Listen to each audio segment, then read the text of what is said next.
প্রিয় দর্শক, শুভেচ্ছা আমন্ত্রণ জানাই আশিয়ান সিটি রিপোর্টার্স ডায়েরিতে। আজ আপনাদের সাথে আছি আমি মিঠুন মোস্তাফিজ। দর্শক, আপনারা জানেন দিনের উল্লেখযোগ্য একটি ঘটনা নিয়ে আমরা আলোচনা করি এই অনুষ্ঠানে, এবং এই উল্লেখযোগ্য ঘটনার খবর যেসব সংবাদকর্মী সংগ্রহ করে থাকেন আমরা তাদেরকে আমন্ত্রণ জানাই অনুষ্ঠানে আলোচনার জন্য।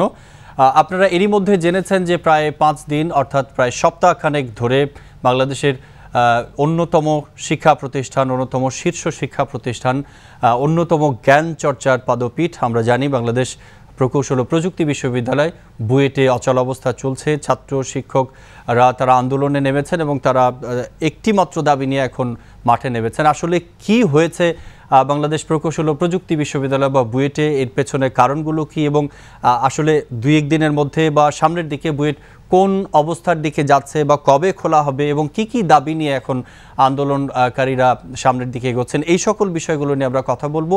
এই ঘটনার খবর যে সকল সংবাদকর্মী কয়েকদিন ধরে সংগ্রহ করছেন তাদেরকে আমরা আমন্ত্রণ জানিয়েছি। চলুন কথা বলি আমাদের অতিথিদের সাথে। আপনারা ফোন করতে পারেন, আপনাদের মতামত জানাতে পারেন আমাদের এই অনুষ্ঠানে। আজকে আমার সাথে স্টুডিওতে যোগ দিয়েছেন 71 টেলিভিশনের সিনিয়র রিপোর্টার পারভেজ রেজা এবং আছেন দৈনিক সমকালের সিনিয়র রিপোর্টার সাব্বির নওয়াজ। দুজনকে স্বাগত জানাই। যেমনটি বলছিলাম যে বাংলাদেশ প্রকৌশল ও প্রযুক্তি বিশ্ববিদ্যালয়ের অচল অবস্থা আসলে সংকটে একটি সর্বোচ্চ শিক্ষা প্রতিষ্ঠান, এটি বিজ্ঞান শিক্ষা প্রতিষ্ঠান। আসলে কেন এই অচল অবস্থার সৃষ্টি হয়েছে সংক্ষেপে যদি পারভেজ বলেন। দেখুন, এই অচল অবস্থার যে দিন থেকে শুরু, যদি বলা যায় যে এই আপনি যেটা বললেন যে গত 6 দিন আগের যে সূত্রপাতটা হয়েছে তার আগের একটি ইতিহাস আছে। আপনি জানেন যে এর আগে এপ্রিলের 7 থেকে 5 মে পর্যন্ত একটি 28 দিনের শিক্ষক সমিতির একটি ধর্মঘট চলেছে, তারা কোনো ক্লাস নেননি। তো এই যে পুরনো বিষয়টি যখন শিক্ষার্থীরা এর সাথে যোগ হলো, আমরা যখন গুরুত্ব দিয়ে, এর আগের 28 দিন কিন্তু মিডিয়া খুব একটা গুরুত্ব দিয়ে এই বিষয়টি প্রচার হয়নি। যখন গুরুত্ব দিয়ে প্রচার করতে গেলাম, প্রথম কয়েকদিন কিন্তু একটু ধোঁয়াশা অবস্থায় ছিল। প্রথম একদিন বলা যায় যে আসলে আন্দোলনের ইটা কি, একটা মোটা দাগে শিক্ষক সমিতি বলছিল ভিসির স্বেচ্ছাচারিতা, তার অনিয়ম, দুর্নীতির বিষয়ে তারা কিন্তু কি বিষয়গুলো, পরবর্তীতে দেখা গেলো যে বিষয়গুলো সবগুলোই প্রশাসনিক বিষয়। একজন রেজিস্ট্রারকে ভূতাপেক্ষ, ডেপুটি রেজিস্ট্রারকে ভূতাপেক্ষ নিয়োগ, তাকে সিনিয়রিটি দেওয়ার বিষয়ে সামনে চলে এসছে। এরকম প্রায় 16টি দাবির কথা, অনিয়মের কথা তুলে ধরেছে। তো মূলত যেটা দেখা যায় যে এর আগে যেটা হয়েছে যে প্রভিসি যিনি আছেন তার নিয়োগ নিয়েও শিক্ষক সমিতির একটি প্রবল আপত্তি ছিল। বলা হচ্ছিল যে তাকে তিনি 59 নম্বর সিনিয়রিটির দিক থেকে আছেন, সে কাজী আমরা এই অভিযোগগুলো পেয়েছি। আমি যদি সাব্বিরের কাছে আসি খুব সংক্ষেপে, আমরা আজকে যোগ দিব সাধারণ সম্পাদক বুয়েটের শিক্ষক সমিতির প্রফেসর আশরাফুল ইসলামের সঙ্গে। আমরা এই প্রশ্নটির পরেই তার সাথে যোগ দিব, তিনি লাইনে আছেন আমাদের সাথে। এই যে দাবিগুলো বা আন্দোলনগুলো যখন শুরু হলো, রমজান এবং ঈদের ছুটিকে কারণে সেই ছুটিটি আগে নিয়ে আসা হলো, তারপরেই 24 জন শিক্ষক পদত্যাগ করলেন। এই যে হঠাৎ করে এত শিক্ষক পদত্যাগ করলেন, আমরা আজকে যেটি বলেছি মাননীয় শিক্ষামন্ত্রী বলেছেন যে এই পদত্যাগগুলো কার্যকর হয়নি। তো এই যে আগুনে ঘি ঢালার মতো একটা অবস্থা সৃষ্টি হলো বা এই দাবির মুখে 24 জন দায়িত্বশীল কর্মকর্তা বা শিক্ষক তারা তাদের নিজ দায়িত্ব থেকে সরে এসছেন, কেন ঘটলো এটি? আসলে এটি ঘটলো ওনারা প্রতিবাদ হিসেবে এই পদত্যাগটা করেছেন, এবং পদত্যাগটা একদিনে ঘটলেও আকস্মিক মনে হলেও ঘটনাটা কিন্তু আকস্মিক নয়। আমরা জানি যে বর্তমান ভাইস চ্যান্সেলর যিনি professor doctor SM. Nazrul Islam, উনি 2 বছর আগে যোগ দিয়েছেন 2010 সালে, এবং উনি যোগ দেওয়ার পর থেকে গত 2 বছরে উনি যে কিছু পদক্ষেপ নিয়েছেন সেই পদক্ষেপের সাথে শিক্ষক সমিতি কিন্তু শুরু থেকে একমত হতে পারেনি, এবং তারা কিন্তু আপত্তি জানিয়ে আসছিল এবং তারা এটা নিয়ে ভাইস চ্যান্সেলরের সাথে কথা বলেছেন।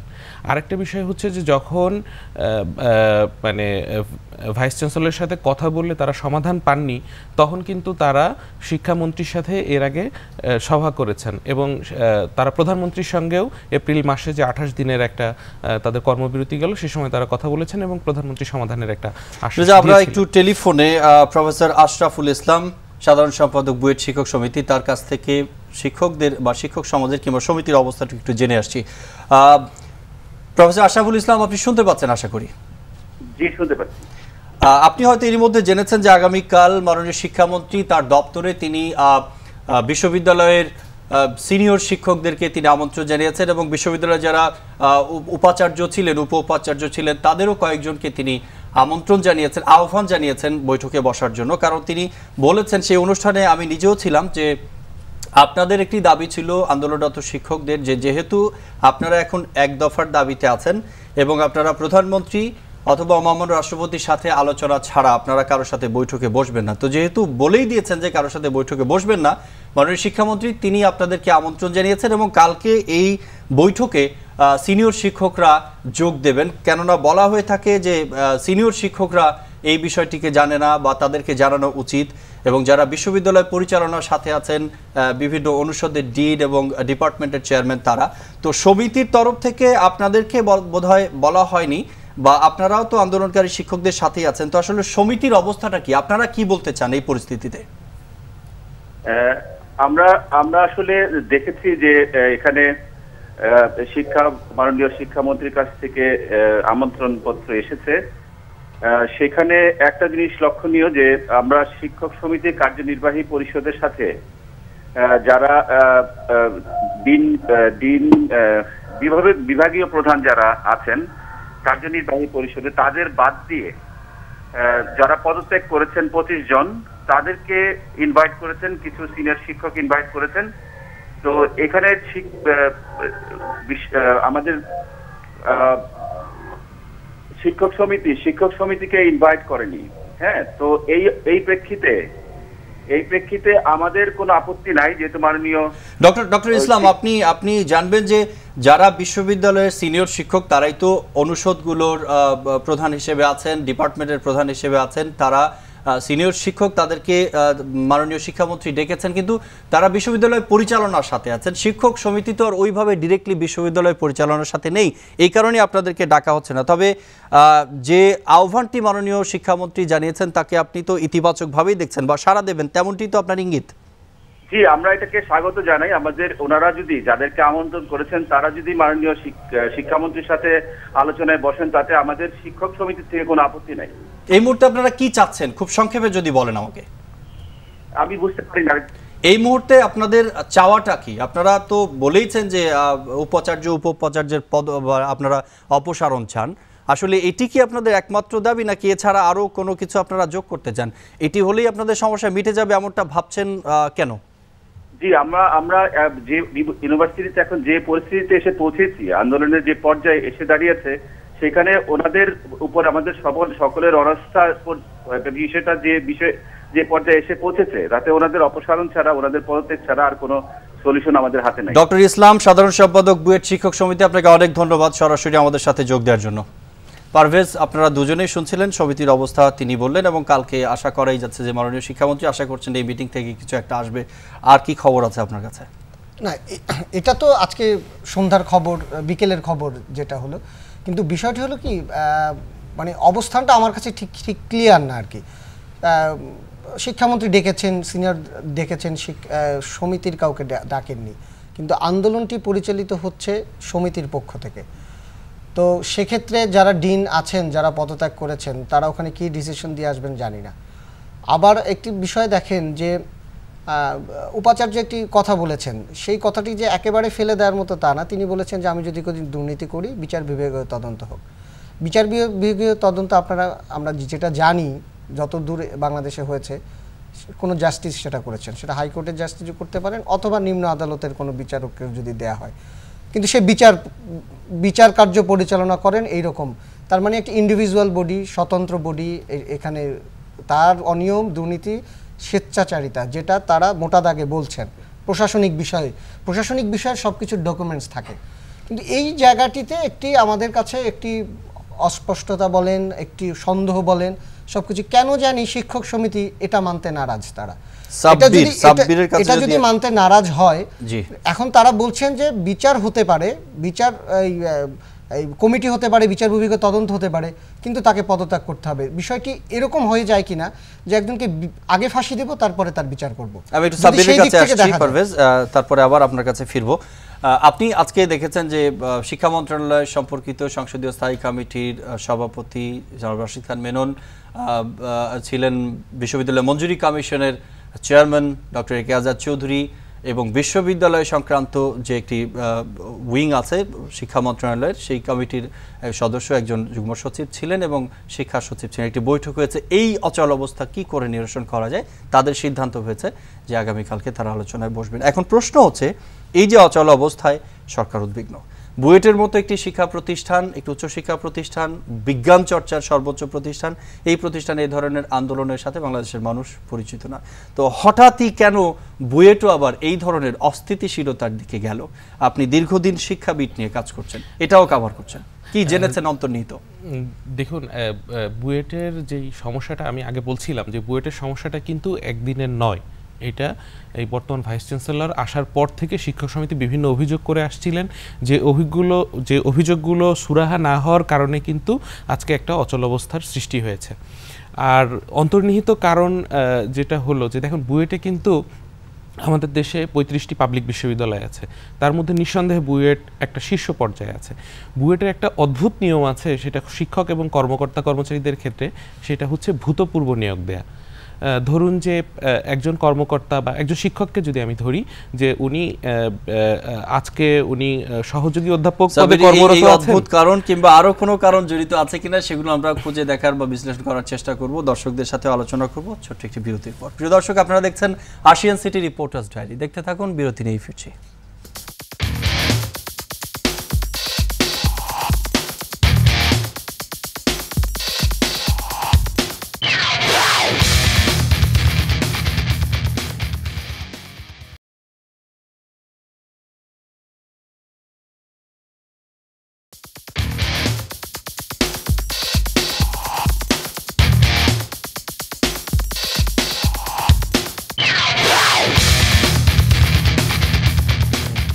দর্শক, বিরতির পর আরও একবার স্বাগত জানাই আশিয়ান সিটি রিপোর্টার্স ডায়েরিতে। আমরা কথা বলছি বুয়েটের বর্তমান অচল অবস্থা নিয়ে। কথা বলছেন ৭১-এর সিনিয়র রিপোর্টার পারভেজ রেজা এবং দৈনিক সমকালের সিনিয়র রিপোর্টার সাব্বির নওয়াজ। সাব্বির, বিরতির আগে যেটি বলছিলেন যে ভূতপূর্ব নিয়োগ একটি কারণ এবং তার সাথে আরো কয়েকটি কারণ আছে। আমি যেটা বলছিলাম যে আমাদের 35টা পাবলিক বিশ্ববিদ্যালয়ের মধ্যে বাকি 34টাতেই কিন্তু ভূতপূর্ব নিয়োগের কোনো প্রবিধান রাখা নেই। বুয়েটে যেটা রাখা আছে, ধরুন যে একজন প্রফেসর, যিনি অ্যাসোসিয়েট প্রফেসর, উনি অ্যাসোসিয়েট প্রফেসর হিসেবে কাজ করছেন এবং হঠাৎ করে উনি চিঠি পাওয়ার পর উনি জানলেন যে 1 বছর আগে উনি প্রফেসর ছিলেন। এই যে অদ্ভুত একটা নিয়ম, এইটা আসলে একই কথা কর্মকর্তাদের ক্ষেত্রেও প্রযোজ্য, যেটা নিয়ে সমস্যা তৈরি হলো যে একজন উপরেজিস্ট্রারকে ভূতপূর্বভাবে রেজিস্ট্রার বানানো হলো এবং শিক্ষক সমিতি অভিযোগ করছেন যে তাকে দলীয় বিবেচনায় করা হয়েছে। এই সমস্যাটা কিন্তু একটা বড় সমস্যা। কিন্তু এই সমস্যা সমাধান করতে 1 সপ্তাহ কেটে গেল কেন? বুয়েটের মতো একটি প্রতিষ্ঠান, রাজধানীর একটি সর্বোচ্চ বিজ্ঞান চর্চা প্রতিষ্ঠান, আমি বলবো, এত বেশি সময় কেন? জি দেখুন, এবারের আন্দোলনটা যেটা টানা অবস্থান ধর্মঘট, এটা শুরু হয়েছে 11 তারিখে, আজকে 15 তারিখ পার হয়ে যাচ্ছে। এই 6 দিনের যে আন্দোলন, আমরা যতদূর জানি তারপরেও শিক্ষা মন্ত্রণালয় 6 দিন পার করে এসে আলোচনার উদ্যোগ নিয়েছে। এটাকে আমরা ইতিবাচকভাবেই দেখতে চাই, কারণ যে কোনো সমস্যার সমাধান আলোচনার মাধ্যমে হতে হবে। আমি আজকে আমার পেশাগত কারণেই এই একজন শীর্ষ সরকারের একজন নীতি নির্ধারকের সাথে আলাপ করছিলাম। উনি বলছিলেন যে আসলে বিষয়টা আমরা কনসার্ন এবং আমরা চেষ্টা করছি সমাধানের। সরকার বিভিন্ন মহল থেকে এমনও বলা হচ্ছে যে আসলে ওনারা একটা বিকল্প খুঁজছেন, যে বর্তমান ভাইস চ্যান্সেলর উনি যদি এক পর্যায়ে তাকে চলে যেতে হয় তাহলে নেক্সট। সেই প্রসঙ্গে সাব্বির, আমি একটু পারভেজের কাছে আবারও আসতে চাই। পারভেজ, আপনি রেগুলার কভার করছেন, আমরা দেখছি আপনাকে। আর যে প্রশ্নটি আপনাকে করব, যে শুরুর দিকে বর্তমান উপাচার্য doctor S M Nazrul Islam তিনি বলছিলেন যে তিনি কেন পদত্যাগ করবেন, তার কারণগুলো কি? কারণ অভিযোগ প্রমাণিত না হলে তিনি তো তার শপথ ছেড়ে যাবেন না। আবার তার কয়েকদিন পরে আমরা দেখলাম তিনি নরমভাবেই বলছেন যে যদি অভিযোগ প্রমাণিত হয় আমি তো এই পদ আঁকড়ে থাকবো না, কারণ আমার আসল কাজ হচ্ছে শিক্ষকতা করা, এটা তো আমার দায়িত্ব মাত্র। তো তার এই যে অবস্থান, তার কিন্তু অবস্থান পরিবর্তন হয়নি। তিনি যেটা প্রথম দিকে বলেছেন সেই একই অবস্থানে আছেন। তার দিক থেকে দেখলে সেটা ঠিক আছে যে আমি দুর্নীতির অভিযোগ, যদি তিনি দুর্নীতি নাই করে থাকেন বা কোনো অনিয়ম না করে থাকেন, তিনি কেন যাবেন? আবার শিক্ষক সমিতির বিষয়টি আপনি দেখেন, এখানে আমি বলবো যে দুপক্ষই আমাদের হঠাৎ করে, আপনি জাহাঙ্গীরনগর বিশ্ববিদ্যালয় যেটা হচ্ছে বিগত কয়েক মাস আগে হয়ে গেছে, আবার কিন্তু আজকে থেকে শুরু এই যে ভিসি নির্বাচন নিয়ে শিক্ষকরা এখন একেবারে মোটা দাগে যদি বলতে চাই, শিক্ষকরা এখন শিক্ষার্থীদের জিম্মি করছে প্রতিটা বিষয়। জাহাঙ্গীরনগরের অচল অবস্থা, এই ভিসি নিয়ে প্রশাসনিক বিষয়, আপনি বুয়েটের সবগুলো অভিযোগ যদি খুলে দেখেন, প্রত্যেকটা বিষয়ের একজন রেজিস্ট্রার নিয়োগ হবে, রেজিস্ট্রার ভূতপূর্ব নিয়োগ হলো কি না হলো, এটা বুয়েটের কোন শিক্ষার্থীর আসে যায় জিম্মি বিষয়টা করছে কিভাবে বা কেন? আপনাকে আমি বলছি যে কোন শিক্ষার্থীর এটা আসে যায় যে পারভেজ, আমাদের সাথে একজন দর্শক যোগ দিয়েছেন, আমরা তার ফোনটি নিয়ে আসি। প্রিয় দর্শক, আপনার পরিচয় দিয়ে সংক্ষেপে প্রশ্নটি করবেন। আসসালামু আলাইকুম মিঠুন সাহেব। জি, ওয়ালাইকুম আসসালাম। আমার নাম মোহাম্মদ ইসমাইল হোসেন, আমি কুয়েত প্রবাসী। জি জি জি, বলুন। আমার প্রশ্ন হলো, আমরা বাইরে আসতে দেখতেছি কোন একটা প্রতিষ্ঠান অথবা কোন একজন ব্যক্তির বিরুদ্ধে কোনো বিতর্কিত কোনো প্রশ্ন উঠলে তাৎক্ষণিক পদত্যাগ করে। এখানে আমাদের এত বড় একটা প্রতিষ্ঠান যেখানে উপাচার্যের বিরুদ্ধে এতগুলো ইয়ের পরে আজকে টানা এতটা দিন আন্দোলন চলতেছে, কেন উনি নিজ ইচ্ছা পদত্যাগ করে না? আর পদত্যাগ যদি উনি নিজ ইচ্ছা করতো তাহলে তো ওনার সম্মানটা আরো একটু বাড়তো না? আপনাকে অনেক ধন্যবাদ কুয়েত থেকে আমাদের সাথে টেলিফোনে সরাসরি যোগ দেওয়ার জন্য। আমরা দেখতে পাচ্ছি আমাদের প্রবাসী ভাইরাও বিষয়টি নিয়ে যথেষ্ট কনসার্ন, যথেষ্ট হওয়ার মতো কথা, কারণ বুয়েটে এই ধরনের ঘটনা ঘটেনি। আমি যে কথাটি বলছিলাম যে সেক্ষেত্রে কি দেখা গেল যে প্রতিটা ক্ষেত্রে আমরা শিক্ষার্থীদের জিম্মি করছি। জাহাঙ্গীরনগরে যে বিষয়গুলো ছিল শিক্ষার্থীদের খুব একটা কনসার্ন ছিল না। বুয়েটে আপনি দেখেন শিক্ষক সমিতির যদি আন্দোলন হয়, আমি সব শিক্ষকদের রেসপেক্ট করেই বলছি, আপনারা 28 দিনের একজন কর্মবিরতি পালন করলেন এর আগে। একজন রেজিস্ট্রার নিয়োগ, সে কোনোদিন গিয়ে কোনো শিক্ষার্থীকে জীবনে গিয়ে ক্লাস নেবে না। ঢাকা বিশ্ববিদ্যালয়ের রেজিস্ট্রার যে হোক না কেন, আমি ঢাকা বিশ্ববিদ্যালয়ে পড়াশোনা করেছি, তাতে কি আমার কিছু এসে গেছে? আমি আমার শিক্ষককে, এখানে শিক্ষকের দুর্নীতির যদি কথা আসতো সেটা কথা তো শেষ পর্যন্ত কিন্তু সবচেয়ে কঠোর অবস্থানে গিয়েছে তারা, এই যে একজন ডেপুটি রেজিস্ট্রারকে রেজিস্টার করা হয়েছে। স্পেসিফিক্যালি যদি আমাকে বলেন যে শিক্ষকরা ছাত্রছাত্রী বা শিক্ষার্থীদেরকে জিম্মি করছে, আন্দোলনে ব্যবহার করছে, ওই পয়েন্টটা খুব পরিষ্কার করবেন। সেটাই বলছি যে তারা কিন্তু শিক্ষার্থীদের ক্লাসে 28 দিন যায়নি, 28 দিন না গিয়ে, এবং তারা আবার শনিবার দিন থেকে, আপনি জানেন যে গত 11 তারিখে যখন এই বুয়েট বন্ধ ঘোষণা করা হয় 10 তারিখ রাতে, তারপরেই যে এই যে শনিবার গেল, সেই শনিবার দিন থেকে কর্মবিরতির ঘোষণা কিন্তু শিক্ষকদের পক্ষ থেকে গেল। ভিসি আবার শিক্ষার্থীদের কিভাবে জিম্মি করলেন, উনি বললেন একটি 1.5 মাসের ছুটি দিয়ে দিলেন হঠাৎ করে। মানে কি ভিসিও আবার শিক্ষার্থীদের জিম্মি করলেন। পুরো বিষয়টিতে আপনি জাহাঙ্গীরনগরে দেখেন আজকে কর্মবিরতি পালন হলো, বিষয়টি ভিসি নিয়োগ হবে, শিক্ষার্থী কেন তার শিক্ষা জীবন নষ্ট করবে? এখানে শিক্ষক সমাজ, তাদের বোঝা উচিত যে তারা যদি আন্দোলন করে থাকে, প্রশাসনিক কোনো অনিয়ম হলে they can go to the court. আদালত তো আছে, আপনি কোর্টে যেতে পারেন, আদালতে গিয়ে বলতে পারেন যে এই অনিয়মটা হয়েছে। কোর্টের দরজাতে আমরা বিভিন্ন সময় দেখেছি যে কোনো প্রতিষ্ঠানের অনিয়ম হলে কোর্টে গেলে সেটার 5 বছর সময় লাগতো, কিন্তু শিক্ষার্থীরা তো সাফারার হতো না। আপনি প্রতিটা বিষয় বইটা যদি খুলে দেখেন, সব প্রশাসনিক বিষয়, একেবারেই একাডেমিক কোনো বিষয় একটি বিষয় নেই। হতে পারে, আমি বলছি যে ভিসির অনিয়ম এখানে থাকতে পারে, কিন্তু শিক্ষার্থীদের জিম্মি করছেন দুই পক্ষ। সেটি সাব্বির, আপনি শিক্ষার্থীদের সাথে কথা বলেছেন, তারা বুয়েটের শিক্ষার্থী, তাদের কাছ থেকে অন্য শিক্ষার্থীদের আলাদা করার উপায় হচ্ছে তারা বিজ্ঞান চর্চার যে উচ্চশিক্ষা সেটি গ্রহণ করেন, এবং অন্যরা অন্য বিশ্ববিদ্যালয়ে সেই এনভায়রনমেন্টে সেই পর্যন্ত অর্জন, জ্ঞানার্জন বলি আর একাডেমিক অর্জন যেটি বলি না কেন, তুলনামূলকভাবে বেশি করেন বলেই আমরা জানি। তো এই আন্দোলনে তারাও সামিল হচ্ছেন এবং প্রশাসনিক ভবনের সামনে তাদেরকে লাগাতার এই অবস্থান কর্মসূচিতে এই আন্দোলনে দেখা যাচ্ছে। তাদের সাথে কথা বলে আপনি কি জেনেছেন, কি বলেছে তারা? দেখুন, শিক্ষার্থীরা কিন্তু তাদের প্রধান তাগাদা হচ্ছে যে তাদের সময় মতো তাদের মানে পড়াশোনাটা শেষ করা। বুয়েট কিন্তু একটা কমপক্ষে 2 মাসের বড় ধরনের সেশন যাতে পড়তে যাচ্ছে, এবং আমরা জানি যে বিজ্ঞানের বিষয়গুলোতে কিন্তু শুধু থিওরি না, প্র্যাকটিক্যালও থাকে। তাদের পরীক্ষার আগে কিন্তু প্র্যাকটিক্যাল শেষ করতে হয়। তো এই দুটো মিলিয়ে শিক্ষার্থীদের ক্ষতিটাই কিন্তু সবচেয়ে বেশি। যারা আন্দোলন করছেন শিক্ষকরা কিন্তু কোনোভাবে ক্ষতিগ্রস্ত হবেন না, এইটা একটা বিষয়। আরেকটা হচ্ছে যে বুয়েটের ভিসি সাহেবও অনেকটা দায়ী এই শিক্ষার্থীদের জীবন নষ্ট করার জন্য। উনি বর্ষাকালে এসে গ্রীষ্মকালীন ছুটি দিয়েছেন। মজার বিষয় হচ্ছে যে বুয়েটের একাডেমিক ক্যালেন্ডারে কিন্তু গ্রীষ্মকালীন কোনো ছুটি নেই। আমি যতদূর শিক্ষার্থীদের সাথে কথা বলে জেনেছি যে আগামী 16ই অগস্ট থেকে ঈদুল ফিতরের যেটা সেই ছুটিটা শুরু হওয়ার কথা, কিন্তু 1 মাস আগে এনে ওই ছুটিটা এগিয়ে এনে ভিসি সাহেব বলছেন যে এটা গ্রীষ্মকালীন ছুটি। তো এটা নিয়ে আমরা ভিসি সাহেবকে প্রশ্ন করেছিলাম, উনি বলেছেন যে আমি সংঘাতের আশঙ্কায় আমি এটা বন্ধ করেছি এবং আমি এটা আমার ভিসির ক্ষমতা বলে করতে পারি। কি ধরনের সংঘাত হওয়ার সম্ভাবনা ছিল?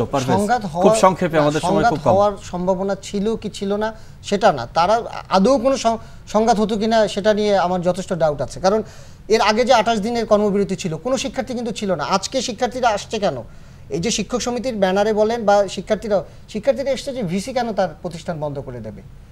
তারা কিন্তু, আপনি যেটা বললেন যে শিক্ষার্থীদের সাথে আমি 90% শিক্ষার্থীদের কথা হলো একটা, যে আমরা রাজনীতি বুঝি না, এই প্রশাসনিক জটিলতা বুঝি না, আমরা ক্লাস করতে চাই, বুয়েট কেন বন্ধ? পারভেজ রেজা, সিনিয়র রিপোর্টার, সংবাদ ভিত্তিক ৭১ television. Sabbir Nawaz, senior reporter, দৈনিক সমকাল। অনুষ্ঠানে যোগ দেওয়ার জন্য অনেক ধন্যবাদ। প্রিয় দর্শক, আপনারা যারা টেলিফোনে আমাদের অনুষ্ঠানে যোগ দিয়েছিলেন, আলোচনা শুনলেন, তাদের প্রত্যেকে ধন্যবাদ জানাচ্ছি। আমাদের সাথে যোগ দিয়েছিলেন বুয়েটের শিক্ষক সমিতির সাধারণ সম্পাদক ডক্টর আশরাফুল ইসলাম, তাকেও ধন্যবাদ জানাচ্ছি। একই সাথে অনুষ্ঠান থেকে আমরা বলতে চাই, আগামীকাল যে বৈঠকটি আছে মাননীয় শিক্ষামন্ত্রী আহ্বান করেছেন, এর মধ্য দিয়ে উচ্চশিক্ষা প্রতিষ্ঠানের যে অচলাবস্থা, যে অচলায়তন, সেটি কেটে যাবে এবং উচ্চশিক্ষা প্রতিষ্ঠানে কোনো রাজনীতি নয়, কেবল শিক্ষার মাধ্যমে সুশিক্ষা অর্জন করেই আজকের ছাত্র সমাজ আগামী দিনে এগিয়ে যাবেন এবং জাতির কারিগর হিসেবে আমাদের শিক্ষকরা তাদের যে চির অম্লান ভূমিকা সেটি আজীবন রেখে যাবেন। সেই প্রত্যাশায় শেষ করছি আশিয়ান সিটি রিপোর্টার্স ডায়েরি। আপনারা আশিয়ান সিটি রিপোর্টার্স ডায়েরি প্রতিদিন দেখতে পাবেন, প্রতি সপ্তাহে রবি থেকে বৃহস্পতিবার। আগামী দিনগুলোতে আপনাদেরকে সাথে পাবো, সেই প্রত্যয় শেষ করছি আজকের অনুষ্ঠান। সবার জন্য শুভকামনা।